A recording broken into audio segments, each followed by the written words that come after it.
Hello दोस्तों आज हम हार जीत का पूरा ऑब्जेक्टिव करेंगे। अगर आप ये सारे ऑब्जेक्टिव याद कर लेते हैं तो आपको इस चैप्टर से जो भी ऑब्जेक्टिव क्वेश्चन आएंगे उसमें से एक भी क्वेश्चन नहीं छूटेगा, आप फुल मार्क्स पाएंगे। पहला क्वेश्चन है, महात्मा गांधी अंतर्राष्ट्रीय हिंदी विश्वविद्यालय के प्रथम कुलपति निम्न में से कौन रहे हैं? तो इसका आंसर होगा अशोक वाजपेयी। ऑप्शन ए इसका सही आंसर होगा। दूसरा है, साम्यवादी किससे लड़ रहा है? तो साम्यवादी पूंजीवादी से लड़ रहा है। ऑप्शन ए इसका सही आंसर होगा। अशोक वाजपेयी ने राज्य की सेवा किस रूप में की? तो इसका आंसर भी ऑप्शन ए ही होगा, भारतीय प्रशासनिक सेवा। अशोक वाजपेयी का मूल निवास स्थान कहाँ है? सागर, मध्य प्रदेश। इसका भी आंसर ऑप्शन ए ही होगा। किसकी विजय हुई? सेना की कि नागरिकों की?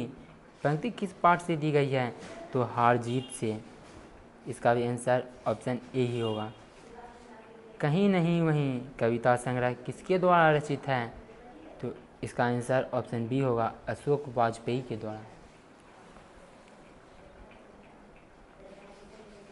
आगे है, अशोक वाजपेयी ने कौन सी कविता लिखी है?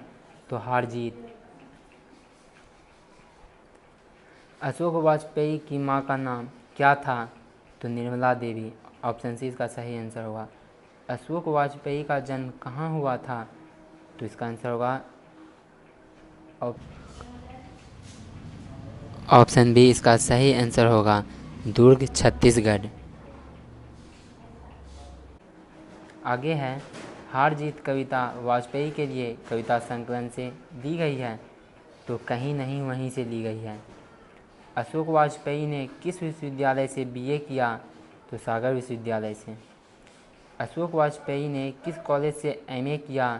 तो इसका आंसर होगा option B, Saint Stephen's College से। हार जीत शीर्षक कविता किस प्रकार की रचना है? तो एक गद्य कविता है। आगे है, अशोक वाजपेयी किस विश्वविद्यालय के कुलपति रह चुके हैं? तो इसका आंसर होगा ऑप्शन बी, महात्मा गांधी अंतर्राष्ट्रीय हिंदी विश्वविद्यालय। हार जीत कविता में उत्सव कौन मना रहे हैं? तो शासक दल। हार जीत कैसी कविता है?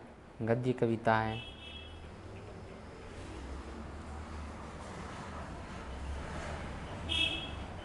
हार जीत कविता में किसका प्रश्न उठाया गया है? तो हार का। अशोक वाजपेयी जी ने कहाँ रहकर स्वतंत्र लेखन किया था? तो दिल्ली में रहकर। कौन सी रचना अशोक वाजपेयी की है?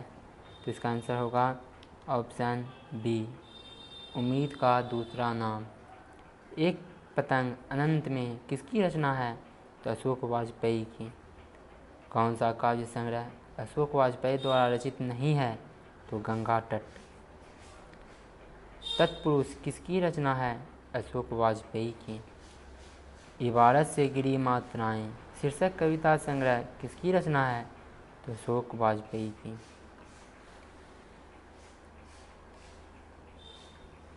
वे उत्सव मना रहे हैं, इसमें वे किसके लिए आया है? तो नागरिक के लिए। मशक वाला क्या कर रहा है? सड़क सींच रहा है। अशोक वाजपेयी का जन्म कब हुआ था? 16 जनवरी 1941 को अशोक वाजपेयी का जन्म हुआ था। अशोक वाजपेयी के पिता का नाम क्या था? तो परमानंद वाजपेयी। कौन सी कृति अशोक वाजपेयी की नहीं है? तो कोणार्क। कौन सी कृति अशोक वाजपेयी की है? तो कवि कहा गया है। हार जीत कविता के रचयिता हैं? तो अशोक वाजपेयी। अशोक वाजपेयी ने किस पत्रिका का संपादन किया? तो पूर्व ग्रह का। घास में दुबका आकाश किसकी कृति है? अशोक वाजपेयी की। अशोक वाजपेयी किस काल के कवि हैं? तो आधुनिक काल के। दोस्तों, इसका पूरा ऑब्जेक्टिव कंप्लीट हुआ।